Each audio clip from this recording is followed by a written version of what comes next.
have some good news and watch outs about Microsoft Offline Phase 1. You no longer have to have Outlook open when you want to use offline, and you have gained some new supported features. But I do have some watch outs for you that's going to save you some time. Let's get started.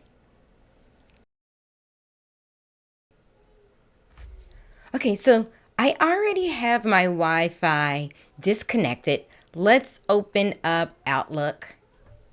And that's, was really major that we're able to now open this up. You can also filter. So I can choose all my unread items. That's great. I won't go through all of them. If I have any attachments, it appear and show all again.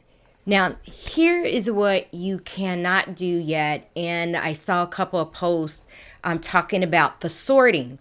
If I want to sort in descending order, what happens is I will get this, request can't be completed right now, try again. And that is by design because that feature is unsupported.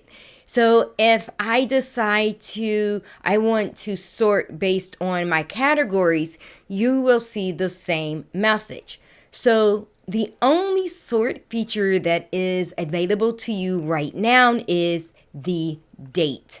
So I know a few people had some issues with that, and even if you close out and try to come back in, you do not get any of the sort functionality.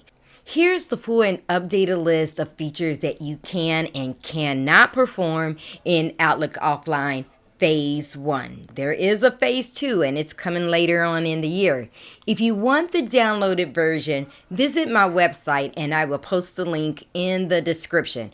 And subscribe to my channel because there are more offline features coming in 2025.